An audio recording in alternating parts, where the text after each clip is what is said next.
Bonjour à tous, chers amis, chers auditeurs, chers adversaires, chers covidios. Puissiez-vous regagner la raison et l'intelligence. Bonjour à tous en direct de Marseille. Nous sommes le 2 septembre, jeudi 2 septembre 2021. Et je voulais faire un débriefing concernant notre vidéo d'hier avec Emmanuel Macron à Marseille, dans la cité Bassins 2, dans le 15e arrondissement, à 5 minutes de chez moi. Vraiment à 5 minutes. Et je vous invite à regarder la vidéo qu'on a postée sur Odyssée. Ça, c'est la cité Bassins.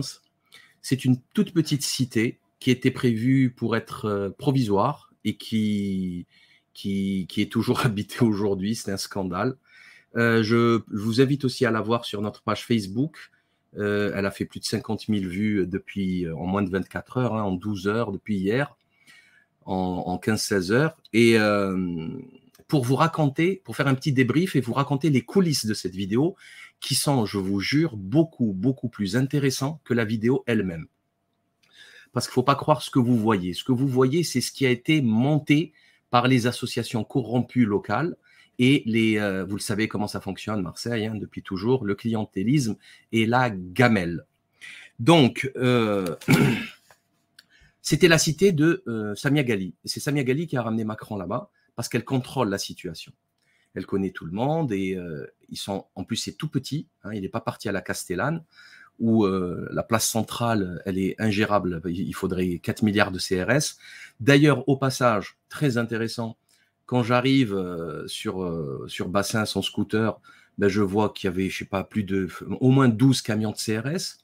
Quand on arrive sur place, ici, vous le voyez là sur ces vidéos, vous allez le voir. Alors, c'est pas compliqué, les amis. D'ailleurs, je leur ai dit, c'est pas que je me moquais, mais quand même un petit peu. Je le disais aux policiers, je disais, vous craignez quoi là, un débarquement d'extraterrestres? Vous craignez quoi? Il y avait, en fait, sur 200 personnes, il y avait 150 policiers et journalistes. Voilà. Plus les administratifs de Macron, ceux qui l'amènent dans ses bagages, là, les fonctionnaires des ministères de l'Élysée et compagnie. Vous savez qu'il y avait plusieurs ministres en plus.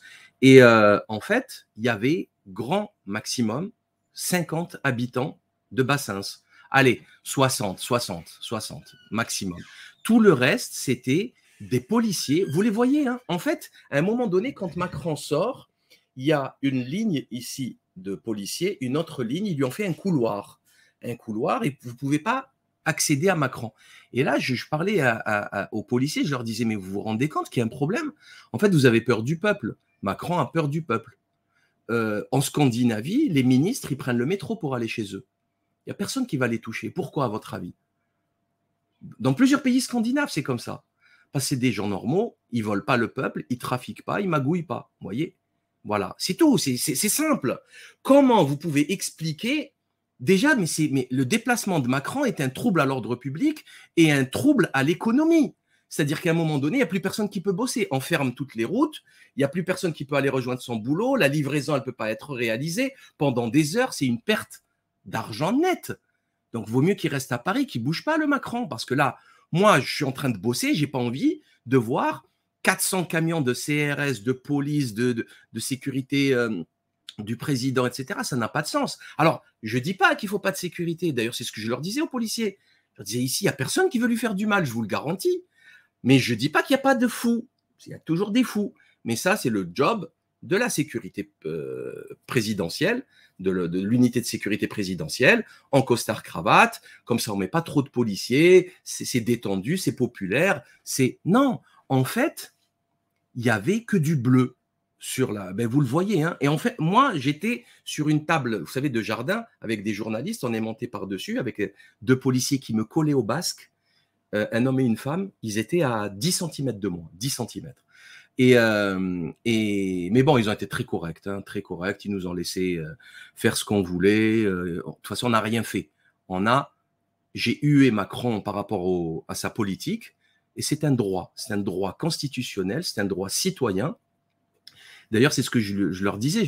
À un moment donné, vers la fin, quand Macron s'approchait, qu'on le huait et qu'on disait non au pass sanitaire, avec une amie d'ailleurs que je salue pour son courage extraordinaire, et une autre dame aussi qui était là, que je salue pour son courage extraordinaire, que je connais très bien. Et d'ailleurs, au passage, je vous le dis comme ça, Bassins, je connais très très bien, je connais beaucoup de familles à Bassins, pour des raisons personnelles, professionnelles, et ça fait 16 ans que je vais à Bassins. Mais par contre, je ne vais pas mentir, depuis quelque temps, j'y vais plus. Depuis 7-8 ans, 6-7 ans, j'y vais plus. Ouais, 6-7 ans. Parce que, sincèrement, je vous le dis clairement, moi, mes enfants, ils allaient à Bassins. Hein. Donc, c'est pas le problème. Mais là, c'est devenu trop dangereux. Trop dangereux. Je sais pas. Là, ça tire à tout va. Il y a plusieurs morts. Il y a même des morts que je connais personnellement. C'est dramatique. D'ailleurs, faut quitter Bassins, faut arrêter. Faut laisser Bassins crever toute seule. Enfin, il faut laisser les bâtiments et quitter. Il faut laisser, voilà, c'est un champ, on s'en va. Parce que ça va mal finir. C'est pas possible. On peut pas enterrer les gens comme ça. Ça n'a pas de sens. Donc moi, c'est vrai que j'y vais plus. Et malgré que j'ai plein de gens que je connais. D'ailleurs, j'ai fait la bise à plein de personnes à Bassins. Et ça a étonné tout le monde. Ils se disaient, mais c'est qui lui, etc. D'ailleurs, petite anecdote, je vais vous raconter les coulisses. Très intéressant. Très intéressant. Alors déjà, c'est horrible. C'est horrible. Ils ont nettoyé la cité juste avant l'arrivée de Macron. Ils ont envoyé des entreprises privées. Ça, c'est Bassins, hein, pour nettoyer. C'était dégueulasse. Ils ne nettoient pas toute l'année. Enfin, ils nettoient, mais peu. Par contre, dès que Macron arrive, tac, petit coup de nettoyage. C'est les villages Potemkin. C'est de Staline. C'est ce que je disais aussi par rapport à l'Algérie des années 70-80. Avant l'arrivée du président dans une ville ou un village, il redonne un coup de peinture au trottoir, vous savez, rouge et blanc, là. Il redonne un coup de blanc sur les arbres, les troncs d'arbres. Et après, ils ramènent les écoliers avec des petits drapeaux. Ils applaudissent. Et c'est exactement ce que j'ai vécu à Marseille en 2021. Donc, il y avait une odeur, une sale odeur de colonialisme, vous voyez, comment dire, de tiers-mondisme du Parisien qui vient contrôler la situation dans le Sud, mais maquillé. Okay, et pourtant, vous le savez que je ne suis pas un pleurnicheur du truc, etc. Mais c'est ce que j'ai. Je ne suis pas un pleurnicheur, moi, du colonialisme, faut rendre des comptes, Non, pour moi, c'est du passé et on ne peut pas rembourser de toute façon les morts, ça n'a aucun sens. Mais là, c'est ce que j'ai ressenti. C'est exactement ce que j'ai ressenti. D'ailleurs, dans les équipes de Macron, dans la police, etc., il n'y a pas de Noirs et d'Arabes. Ça n'existe pas. Il n'y en a pas. Même les journalistes, il n'y en a pas. Ça n'existe pas. Je vais d'ailleurs reparler des journalistes. Vous allez voir, c'est très intéressant. Donc, ils arrivent, ils font leur maquillage et ils s'en vont. Et rien que ça, pour moi, c'est insultant. Donc, je parle aux gens de Bassins. Rien que ça, c'est insultant. C'est d'une extrême violence. Autre chose, vous le voyez peut-être pas à l'écran, mais je vais l'agrandir. Il était là, Macron, là, au milieu. Vous voyez la porte blanche, là. Au milieu de l'écran, il y a une petite porte blanche entrouverte. Et il était là-dedans. C'était un petit local que je connais très bien d'ailleurs, cette association. Je connais plusieurs personnes qui travaillent dans l'association des mamans de Bassins et qui font franchement, sincèrement, un travail exceptionnel au quotidien et à l'année. Exceptionnel. Que ce soit pour les enfants, pour le soutien scolaire, pour les sorties, pour l'administratif, la paperasserie, etc. Exceptionnel. Il n'y a plus de service public de toute façon là-bas et ils sont obligés de s'en sortir eux-mêmes.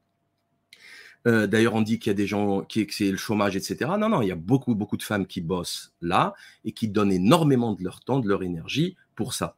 D'ailleurs, j'ai beaucoup apprécié les propos de la patronne de l'association, Madame Thir, sur la jeunesse et l'école. Voilà, elle a ciblé sur ce qui était le plus important. Voilà, c'est l'école. Avec l'école, on sort de tout ça, en fait. On sort de ce chaos et il n'y a plus d'école. Dans les quartiers nord, il n'y a plus d'école. S'ils nous ramènent ici que des détraqués, que des dépressifs qui se mettent en arrêt maladie pendant des mois, ils ne sont pas remplacés. Et je parle des profs. Hein. Et voilà, c'est quand même assez dramatique. Et en fait, pour revenir à ce local que vous voyez ici, on a attendu pendant longtemps. Ce n'était pas prévu que j'y aille, hein, au passage.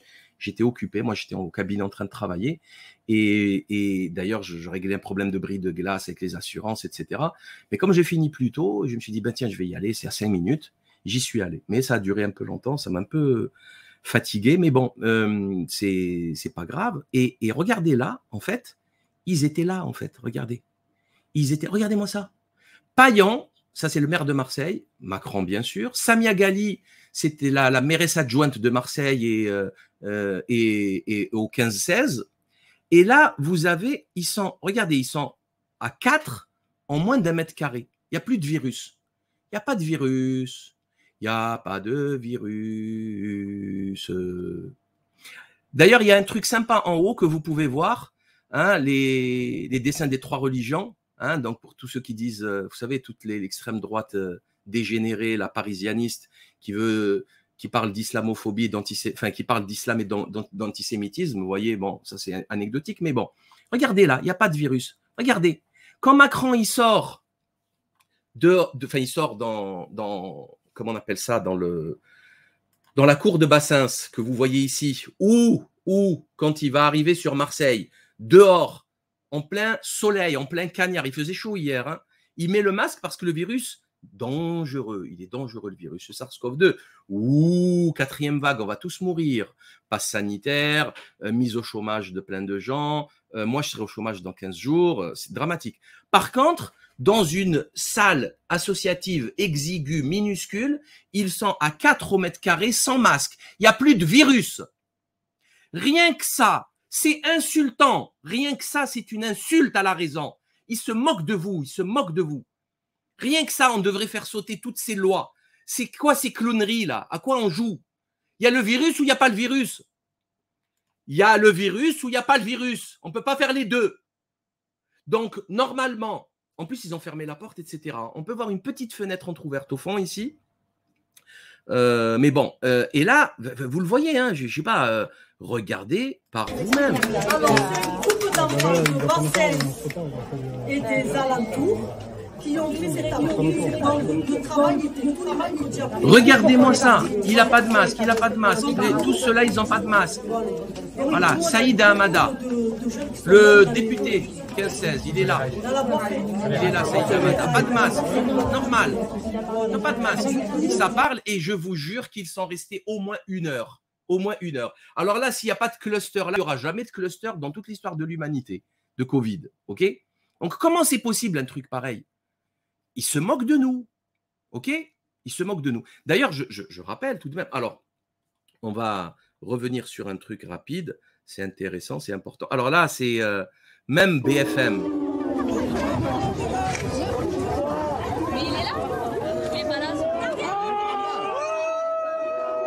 Macron hué ce matin à Marseille. Visite d'une école dans le 13e.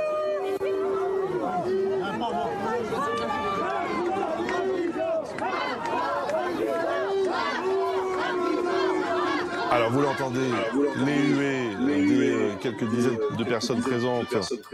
Voilà, quelques dizaines de personnes. On a bien accueilli Macron, je suis très très très content. Par contre, bien, on va revenir dessus, je ne vais pas m'éparpiller, je vais reprendre le fil de la discussion.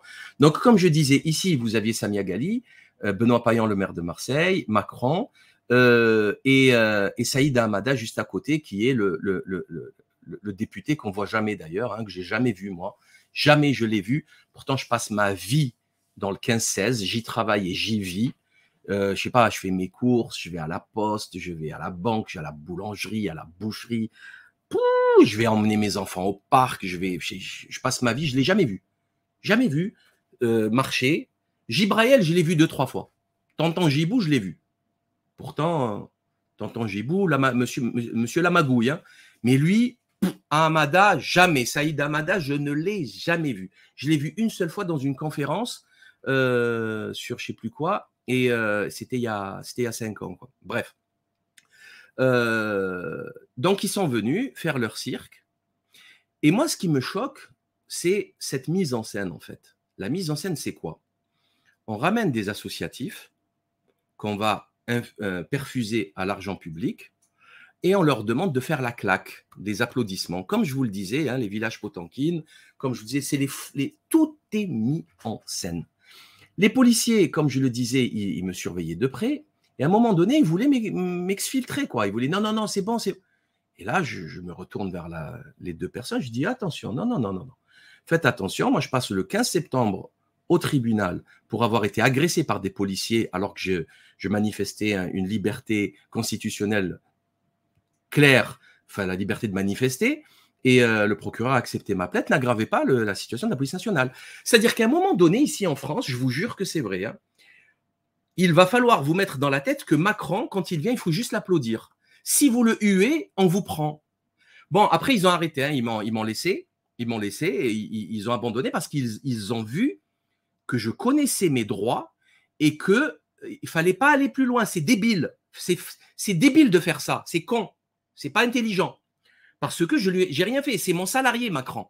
Macron, moi, je paye beaucoup d'impôts. Beaucoup. Je vous le jure, je paye beaucoup d'impôts. En taxes, je paye beaucoup plus d'impôts que plein de guignols covidistes qui ouvrent grande leur gueule et qui se prennent pour des… Moi, je paye beaucoup de taxes. Charges sociales, TVA, impôts sur le revenu, tout. Voilà, OK. Et depuis maintenant au moins 16 ans. Voilà. 16 ans que je paye beaucoup d'impôts, beaucoup de charges. Et Macron, c'est un salarié du peuple, c'est tout. C'est pas mon salarié à moi, c'est le salarié du peuple. Et je le répète, tout le monde paye Macron. Hein. Les plus grandes recettes de l'État, c'est la TVA. 55% des 400 milliards d'euros annuels, c'est la TVA. Et tout le monde paye la TVA, même le SDF qui achète du pain ou sa villageoise, malheureusement. Vous voyez ce que je veux dire? Donc, tout le monde peut demander des comptes à rendre à Macron qui touche ses 15 ou 20 000 euros par mois, à détruire la France, à détruire le pays. Bon. Donc, dès qu'il est arrivé en face de moi, je le huais, je disais non au pass sanitaire avec les amis, et il voulait nous retirer. Vous voyez, il voulait nous retirer, et Macron, il me fait comme ça. Comme ça, il me fait. Alors que moi, je lui fais zéro, je lui fais… Le mec, il s'en fout complètement, en fait. Il est déconnecté du réel. D'ailleurs, personne n'en a parlé dans les médias. Personne n'en a parlé dans les médias. J'ai acheté le torchon de Bernard Tapie, du voleur Bernard Tapie, la Provence, avec tous les laquais, les faux journalistes qui y travaillent. D'ailleurs, ils signent tous leurs trucs, hein, leurs articles. On le sait, hein, que ce n'est pas des journalistes. Et ils n'en parlent pas. Vous voyez, ils n'en parlent pas, ils parlent juste. C'est que, en fait, c'est que du narratif creux, sans queue ni tête, qui ne sert strictement à rien. C'est vide, en fait. Ils peuvent écrire des milliers de pages sans rien dire.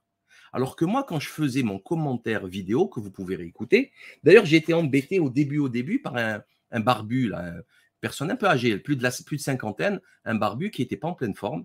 À mon avis, il avait forcé sur la bibine, enfin, c'est pas que mon avis, et que, in fine, c'est quelqu'un, il fait partie d'une fratrie que je connais très, très bien. Mais bon, c'est pas grave, c'est pas méchant, je lui en veux même pas. Il y a un petit blondinet, là, lui, il voulait me frapper, lui. Lui, il voulait me frapper. Il fait, je sais pas, il doit peser 30 kilos tout mouillé. Il voulait me frapper. Bon, pouvait pas trop, c'était pas possible. D'abord parce que c'était physiquement pas possible et il y avait beaucoup de policiers. Il aurait eu de très graves problèmes. Mais pareil, je lui en veux pas. Il a eu son petit quart d'heure de gloire avec Macron. Il a cru qu'il était arrivé à un statut. Vous voyez, c'est le quart d'heure warolien. C'est pas méchant. En fait, je voulais juste lui rappeler et rappeler aux gens que moi, à Bassens, j'ai tout à perdre. J'ai tout à perdre. J'ai vraiment tout à perdre. Contrairement à ce petit jeune qui est au chômage et qui a tout à gagner, en fait. C'est terrible. Moi, je me mets en danger. Je me mets professionnellement, physiquement, etc. Alors que lui, il est à Bassens. Moi, je vais à Bassens, c'est pour changer les choses. C'est pour essayer de changer les choses et de réveiller les masses et de communiquer. Alors, autre anecdote très intéressante. Bon, hormis le barbu initial là et ce petit jeune, les gens derrière, je vous jure que c'est vrai, hein, derrière, il y a des jeunes, 7-8 jeunes, allez, 5-6 jeunes, pour ne pas abuser, ils disaient « Oui, si, il a raison, il a raison !» Parlons de moi. « Si, il a raison, ce qu'il dit, il a raison !» Et derrière eux, il y avait un gars à côté de la boutique, en fait, où il y a eu d'ailleurs une fusillade là-bas aussi, catastrophe, il y a quelques années. Et dont un que je connais a pris une balle dans les fesses sans rien demander. Et il y avait un jeune qui était mort, qui allait acheter du pain. Il y a 4-5 ans. Il y a 4-5 ans. Dramatique, pour rien. Règlement de compte avec rafalage dans le vide. Et le type, il lui disait, je vous jure, c'est vrai, il est où Benalla? Il est où Benalla? Il a répété au moins 15 fois. J'étais mort de rire. Après, moi aussi, je commençais, il est où Benalla? Et vous le verrez aussi pendant qu'on filme, les gens sont là et ils s'expriment, ils disent que c'est du pipeau, c'est du pipeau. En fait, rien ne changera. Il est venu faire son cirque, mais rien ne changera à Bassens. Pourquoi? Parce que Bassens est tenu par des voyous, enfin la ville est tenue par des voyous, des corrompus, on le sait, la mairie de Marseille. Samia Ghali, moi à sa place, j'aurais honte.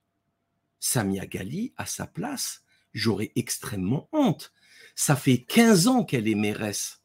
Qu'est-ce qu'elle a fait? Rien. La situation est dramatique.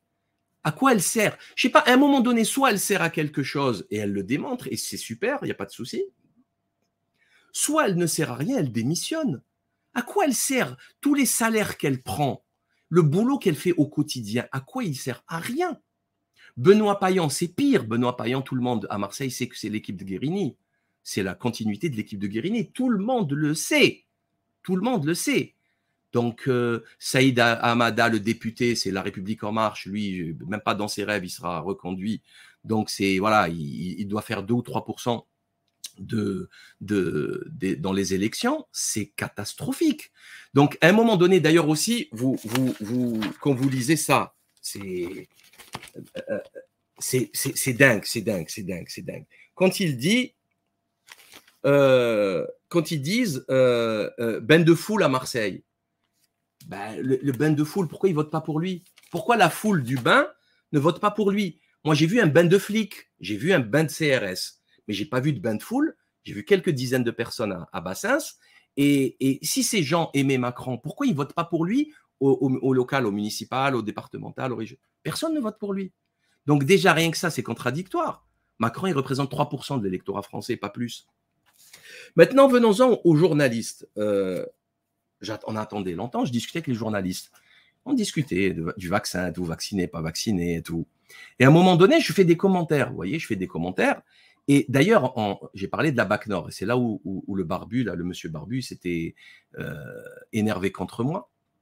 Et enfin énervé, pas méchamment, hein, mais je parlais du scandale de la BAC Nord qui a été jugé, où on avait vu des policiers de la BAC Nord voler du shit aux dealers et le cacher. Ils étaient dans les faux plafonds du commissariat avec des accusations très graves. Il y a eu beaucoup de peines d'emprisonnement avec sursis, etc.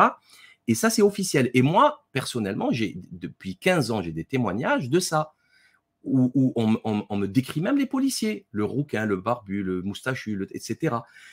Où ils viennent, ils vident les sacoches des choufs, des dealers, ils leur prennent les sous, le cannabis. Vous voyez? Donc pour moi, personnellement, Marseille et toute la France, déjà, il faut dissoudre immédiatement la BAC. Le problème, c'est la BAC, en fait. La BAC, c'est devenu, pour moi, les BAC, c'est devenu des milieux de criminalité. Parce qu'on ne peut pas faire comme ça. Alors, on nous dit, oui, mais c'est comme ça que ça fonctionne. Pour arrêter la criminalité, il faut donner des sous. Oui, mais ça, c'est cadré, ça. C'est encadré par la loi. C'est-à-dire, il y a des enveloppes pour donner aux balances, aux indiques, pour tout ça. On ne le prend pas de manière totalement illégale parce qu'eux-mêmes, ils fument. Les policiers fument, on le sait. Les policiers fument. On a en France aujourd'hui un très grave problème de baqueux qui sont devenus, pour moi, des voyous. Je ne parle pas de tout le monde, bien entendu, il ne faut pas généraliser, il faut être stupide. Mais il y a beaucoup de voyous à la BAC qui se compromettent dans des affaires très graves de faux usage de fonds en écriture publique. C'est des criminels. On l'a vu, il y a eu plein de scandales à Marseille, à Paris, partout. Donc déjà, on a un très gros problème de baqueux. Mais comment on va vouloir régler ce problème alors que Darmanin, Gégé la turlute, Darmanin, le ministre de l'Intérieur, il est impliqué dans plusieurs affaires d'agression sexuelle. Enfin, c'est complètement délirant. Alors, vous savez, j'en parle souvent du livre Le roman vrai de Marseille de Marie-France Etchegouin, où elle a interviewé le juge de l'affaire Guérini, qui lui avait dit il faut mettre Marseille sous tutelle, il ne faut plus jamais voter, il faut mettre Marseille sous tutelle parisienne, parce que Marseille est pourri jusqu'à la moelle, c'est fini, c'est mort. À cause de l'affaire Guérini, parce que c'est lui qui jugeait, il avait toutes les écoutes entre Jean Nouvel et Alexandre Guérini. Bon. Sauf que vous allez la mettre sous tutelle de qui? De Paris, sous tutelle de Gégé la turlute. Le mec qui se fait faire des fellations par des femmes misérables, en difficulté, parce qu'il leur a trouvé un appart. Et il l'assume. Gérard Darmanin l'assume totalement. Monsieur qui fréquentent les chandelles, les boîtes à partouze. Bon, enfin, je sais pas. Moi, je ne paye pas mes impôts pour ça. Hein. Moi, personnellement, Salim Laibi, je ne paye pas mes impôts pour que le ministre de l'Intérieur aille aux chandelles et qu'il se fasse tailler des pipes par des femmes en difficulté et que c'est pas possible. Moi, je ne suis pas d'accord. Je ne suis pas d'accord. Si ça ne vous plaît pas, c'est pareil. Hein. OK?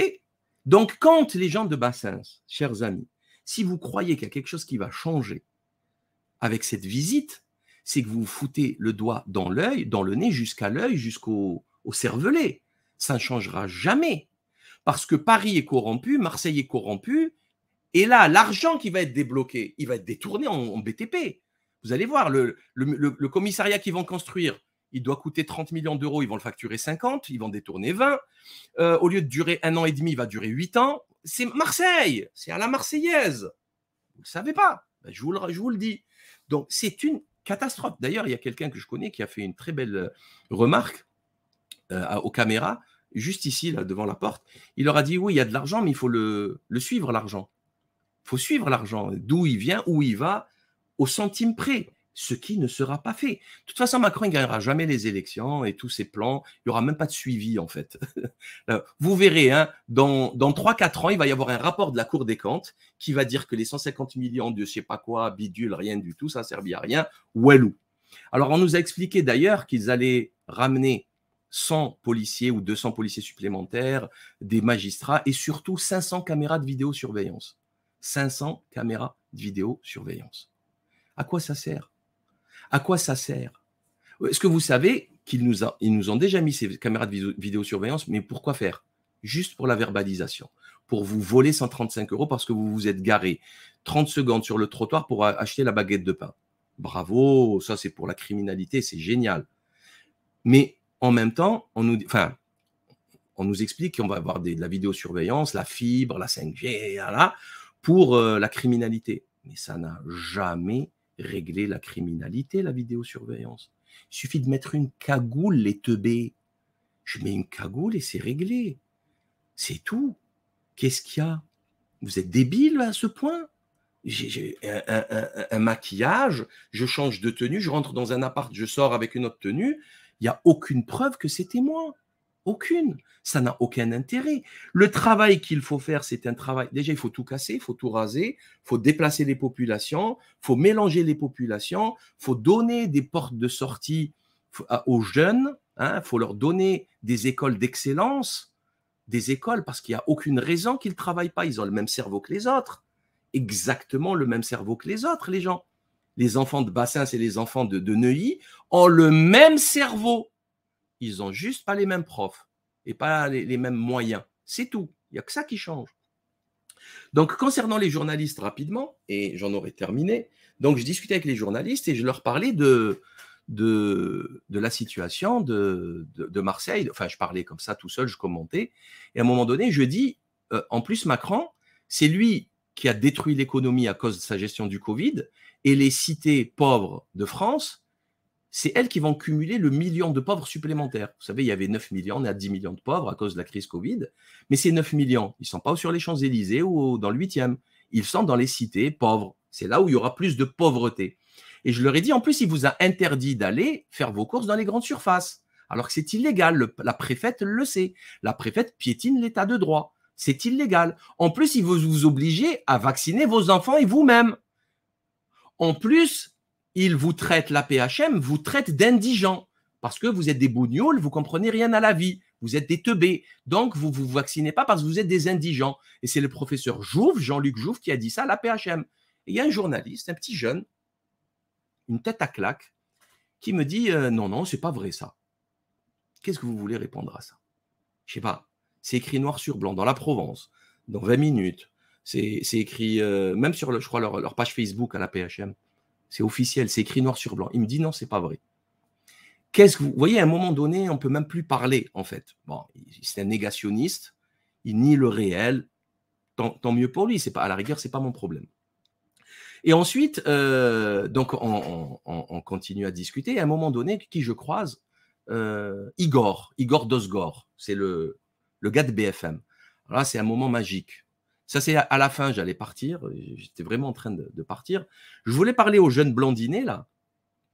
Et en fait, il était en train d'interviewer. Je lui dis, ah non, pardon, excusez-moi, je m'en vais. Je n'avais pas vu qu'il était en train d'interviewer. Et en plus, j'allais partir. Et à un moment donné, il vient, il me voit, il me regarde comme ça. Il me dit, mais je vous jure, c'est vrai, il me toise comme ça. Il me fait, mais vous êtes qui, vous? Vous êtes qui, vous? Ouais, enfin, oui, quoi? Qu'est-ce qu'il y a? Je dis, je suis un citoyen. Je suis un citoyen, je viens, j'exerce mes droits de citoyen. Non, non, moi, je vous observe depuis un moment, je vous observe. Ouh, je lui dis, oh là, déjà que vous êtes très mauvais journaliste, mais en plus, vous voulez jouer aux policiers, aux flics, là. Oh là, je dis, ça va être compliqué. Je dis, vous n'avez pas honte, là, déjà avec votre propagande, là, de Macron. Il me fait faire la propagande de Macron à longueur de journée sur BFM. Déjà, franchement, vous devriez avoir honte. Il me fait, vous savez, vous avez le pouvoir de changer de chaîne. Je dis, écoutez, monsieur, vous savez, vous, quand vous faites 200 000 vues, vous sabrez le champagne. C'est ça que vous faites. Vous n'existez pas dans le monde réel. Il faut arrêter, il faut se calmer. Et il me regardait comme ça. Il avait la haine, mais je ne sais pas pourquoi. Et à un moment, enfin, en fait, il voulait, c'est un complotiste. En fait, il voyait en moi un complot, d'où je venais pour comploter contre Macron, pour... Ben, je suis chez moi ici, mongolien. Je suis chez moi. Je suis dans mon quartier. Je travaille là depuis 16 ans. Il y a Macron qui vient, le président. Il y a des politiques qui ont été mises en place, moi, qui me mettent au chômage dans 15 jours, qui nous empêchent d'aller faire nos courses. Je viens lui en parler, présenter, lui démontrer mon mécontentement. Il y a quoi d'extraordinaire?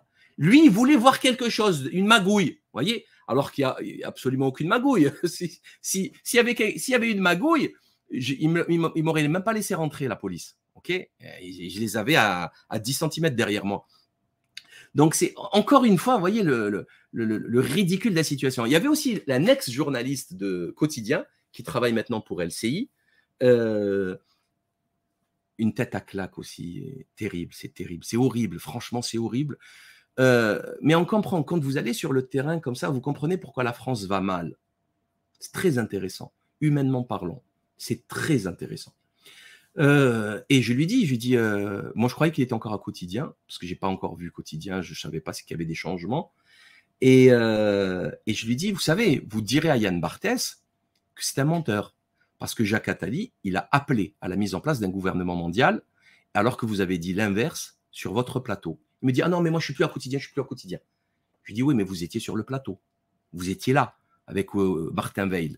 Quand il est venu à Attali et qu'il a dit qu'il n'avait jamais appelé, etc. En plus, ils nous font passer, nous, pour des complotistes. Il l'a dit dans une radio canadienne. OK, vérifiez votre information. Alors, je lui dis, check news, les amis, check news. Vérifiez vos infos avant de diffuser. OK, donc, pareil, il était très embêté. En fait, je le dis, je le répète, ces gens sont des homoncules. Je ne sais pas si vous connaissez ce terme, homoncule. C'est des genres c'est des corps sans âme. Vous voyez, désarticulé, sans âme, il n'y a rien dedans. Il n'y a rien, rien. Dans le monde réel, il n'existe pas ces gens. Ils sont là, ils sont payés pour faire leur basse besogne, mais dans le monde réel ou au tribunal, vous voyez, si on doit amener les preuves, il n'y a plus personne. Ça disparaît. Dans le monde réel, il n'y a plus personne. Ils sont dans une bulle médiatique et ils créent une réalité parallèle. Mais dans le monde réel, il n'y a personne. Dans le monde réel, il n'y a personne. Donc, alors, je leur disais à un moment donné, même aux policiers, aux journalistes, je leur disais, à quoi ça sert de faire tout ça? Pourquoi vous maintenez ce pourrissement de la situation? Ça va péter, vous le savez très bien que ça va péter. Tout le monde le dit que ça va péter. Ça va très mal finir tout ça. C'est fait exprès. C'est fait exprès. Il n'y en a pas un qui contredit. Ils savent tous que c'est la vérité. Tous le savent. Mais ils ne peuvent rien faire. C'est normal, ils sont en bas de l'échelle. Qu'est-ce que vous voulez qu'ils fassent? C'est en haut que les décisions sont prises. Alors par contre, ça aussi, c'est très intéressant à observer. Les préfets, toute la hiérarchie préfectorale, ils sont magnifiques. Leurs chapeaux, vraiment, je ne me moque pas, ils sont beaux. Ils ont des tenues magnifiques. Repassés, blancs immaculés, des chapeaux pleins de dorures. Ils sont magnifiques. Sauf qu'il dirige une poubelle, une cité poubelle, une ville poubelle. Je ne parle pas de Bassins, hein, je parle de Marseille. Vous n'avez pas honte? Je sais pas, vous n'avez pas honte? J'aurais honte à votre place, moi. Perso, j'aurais honte. Je sais pas, ça sert à rien de se faire beau pour avoir un résultat aussi pathétique, aussi lamentable. C'est pas possible. Moi, personnellement, j'aurais honte. Alors, ils défilaient, ils étaient tous propres, carrés. Ils respectent le protocole, ils ont des belles carrures, sveltes, beaux, ils sont beaux à voir. Mais beau pour faire quoi? Quel est le résultat? Je sais pas, un chirurgien, il est beau dans sa tenue, etc. Mais bon, si au premier patient, il se plante, il lui tranche la carotide, il meurt, il sert à rien, le chirurgien. Il a beau être magnifique, bien rasé, bien, il sert à rien. Donc, ça aussi, c'est très intéressant, c'est contradictoire. Enfin, ça s'observe, tout le monde peut le voir, et c'est curieux. C'est curieux de voir que les gens, les responsables et hauts responsables, ne voient pas la déchéance dans laquelle ils pataugent. C'est une déchéance totale. Alors, bien sûr, ils s'en foutent. Hein. Dans 2 ans, le gars, il va se retrouver à Reims ou à Toulouse ou à Pau ou je ne sais où. Donc, vous savez comment c'est, les fonctionnaires, ils les déplacent. Donc, ils s'en foutent complètement. Hein. J'ai presque envie de dire, est-ce que c'est des fonctionnaires ou des mercenaires? J'ai presque envie de dire ça. Donc, ils font leur boulot avec les moyens qu'on leur donne, souvent très peu. Et franchement, on ne peut même pas leur en vouloir. C'est vrai. C'est vrai, quand vous mettez… Est-ce que vous savez qu'il y a 90 000 plaintes en souffrance à Marseille aujourd'hui? 90 000 plaintes. Donc là, ils ont dit, on va embaucher genre 100 personnes. Ben, ça ne suffit pas. Mais ça ne suffit pas. Et encore 100 personnes, vous allez voir, c'est sur 2-3 ans. Mais là, maintenant, pour désembouteiller 90 000 plaintes, il doit y avoir des plaintes graves là-dedans. Très lourdes. Donc, il va faire 90 000 plaintes en souffrance dans les commissariats marseillais. Normal, ça passe normal. Ils n'ont pas honte. Ils n'ont pas honte, normal. C'est voilà, c'est. De toute façon, je vais vous le dire, il va y avoir à un moment donné à Marseille. Marseille, c'est clair, peut-être plus que les autres villes. Il va y avoir, vous savez, comme les marcheurs, là, Game of Thrones ou comme les Walking Dead. À un moment donné, vous savez, Marseille, elle est divisée nord-sud. Et la ligne, c'est le Vieux-Port, c'est en haut du Vieux-Port, là, au cercle des nageurs. Et à un moment donné, il va y avoir des populations qui vont venir les manger, les croquer. Voilà. Parce que là, d'un côté, vous avez une ville sale, dégueulasse, très mal gérée. Et de l'autre côté, c'est super propre, c'est magnifique. Il y a des espaces, il y a des parcs, c'est magnifique, c'est tout propre. Et il y a l'argent, l'argent. Et dans ces quartiers sud, ils payent moins de taxes foncières que les quartiers nord. Je vous jure que c'est vrai. C'est une spécificité marseillaise. Et à un moment donné, ça va finir comme ça, en fait. Il va y avoir des gremlins, des morts-vivants, là, ils vont attaquer les autres parce qu'à un moment donné, c'est trop, c'est abusé. Et quand il va y avoir, je ne sais pas, 200, 300 000 personnes qui vont défiler, vous allez envoyer quoi? 30, 40 camions de CRS. Bon, ça sert à rien, il faut être sérieux. C'est pas comme ça qu'on gère une cité. C'est pas comme ça qu'on gère une cité, ça n'a jamais existé. C'est comme ça qu'on fait pour créer des troubles à l'ordre public, une guerre civile. Alors, ça, si vous voulez créer des troubles, c'est comme ça qu'il faut faire. Ça, c'est clair. Voilà. Donc, pour dire les choses, cette visite, c'est une visite mise en scène comme on ne l'a jamais vu auparavant, et on le sait, c'est toujours les mêmes têtes, etc., c'est toujours la même clique, les mêmes magouilles. La population réelle, elle s'en fout complètement de Macron, je vous le dis, hein, avec l'autre qui lui criait Benalla, Benalla, mais tous les autres qui me donnaient raison, et qui savent que j'ai raison, et que même ceux qui étaient là-bas et qui ne pouvaient pas faire trop de bruit parce que leur maman, elle était dans l'association, etc., leur tante, elle était dans l'association, ils étaient gênés, ils savent que j'ai raison, ils savent. Et je leur donne un conseil, quittez Bassins, ça ne changera jamais, ça ne changera jamais. L'argent, ils vont mettre 1 milliard, il va partir dans les quartiers sud. Ok, il n'atterrira pas à Bassins. Ok, d'abord, cette Bassins, elle doit être rasée et reconstruite. Enfin, il faut reconstruire des choses. Bref, ça ne changera jamais. Ok, Les gameleurs, bon, ben, c'est les pires. Les gameleurs, bon, ils continueront à gameler, c'est leur problème. Mais on lâchera rien. Et de toute façon, dans tous les cas, c'est inacceptable ce qu'ils font, totalement inacceptable. On ne peut pas mépriser les gens à ce point. Ce n'est pas possible. On ne peut pas les traiter de la sorte, les traiter d'indigents. Le professeur Jouve de l'APHM a traité les Marseillais des quartiers nord d'indigents. Vous êtes trop bêtes pour comprendre la propagande de BFM, en fait. C'est ça qu'il vous a dit. Si en plus de cela, vous les applaudissez, ah, c'est la fin des haricots, on ne peut plus rien pour vous. On ne peut plus rien pour vous. Je crois que c'est terminé. Donc, voilà, je crois que j'en ai terminé pour ce que je voulais dire d'hier. Je vais juste, voilà, pour finir, voilà. Le virus en intérieur, pas besoin de masque, pas besoin de gestes barrières, de distanciation sociale, blabla. Par contre, dehors, le masque. Oh, bien, pas bien, bien, pas bien. 2 minutes avant, petit nettoyage des poubelles, hein. Voilà, et tranquillou, regardez-moi ça. Ils n'ont même pas de conteneur. Il n'y a même pas de conteneur à Bassins. Mais par contre, avant le passage de Macron, on nettoie tout, c'est nickel. Voilà, vous pouvez manger par terre. OK? C'est tout à fait logique. Et puis voilà, qu'est-ce que vous voulez que je vous dise? Ne pas tomber dans le panneau.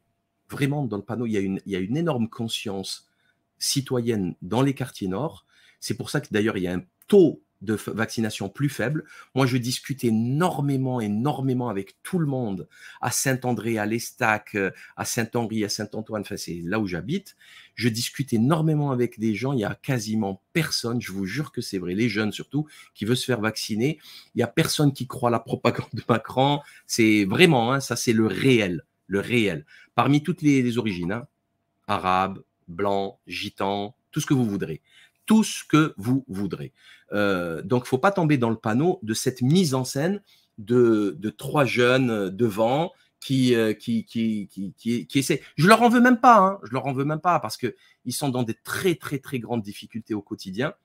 Certains veulent s'en sortir et ils ne peuvent pas s'en sortir parce que tout est verrouillé, tout est fermé. Voilà. Donc, moi, je leur dis, leur seule chance de s'en sortir, clairement, c'est de quitter. Quittez, partez. Voilà. Partez. Vous quittez cette résidence. Enfin, cette résidence, si on peut appeler ça une résidence. Il faut quitter. Il faut aller ailleurs, là où il n'y a pas de rafale de Kalachnikov le soir, ou voilà, c'est tout. Point à la ligne. C'est une question de survie, c'est même pas c'est une question de vie ou de mort. Donc, la solution, elle ne viendra jamais de Macron. Macron, il s'en fout complètement de vous. Macron, il a une carrière à gérer dans les banques, dans la finance internationale. Dans 6 mois, il n'est plus là, Macron. Donc, arrêtez de rêvasser. Ça n'a aucun sens. OK ? Donc, merci infiniment pour votre attention. Je vous donne rendez-vous ce soir pour l'info en question numéro 64 avec Mourad El Attab. On va parler de pédocriminalité d'État. Ça va être très intéressant. Je vous donne rendez-vous samedi matin, 10h à Aix-en-Provence. On va aller faire la manif d'Aix après avoir fait celle de Toulon. Là, on va aller à Aix. Le 11 mars, peut-être Paris. Mais là, samedi 4, ça va être Aix-en-Provence à 10h, la Rotonde. Et ce soir, l'info en question. Et puis voilà, j'ai terminé. Passez une excellente fin de journée. On lâche rien. De toute façon, au point où on en est, franchement, je crois que voilà, on n'a plus rien à perdre. C'est clair. La situation est dramatique. On est dirigé par des fous. Et je refuse d'être dirigé par des fous dans un asile psychiatrique. Voilà, moi, je suis sain d'esprit. Point à la ligne. Passez une excellente journée. Partagez. Les amis, affichage. Allez sur le groupe Tractage, affichage sur Telegram. On a fait un affichage magnifique à Marseille. On a réceptionné 2500 autres affiches. Ceux qui veulent venir les récupérer, vous le savez, voilà comment faire. Et on va réceptionner bientôt le tractage, 30 000 tracts supplémentaires. Donc, on continue d'informer nos semblables concernant la situation et vous inquiétez pas, vous verrez, on va gagner. Ciao.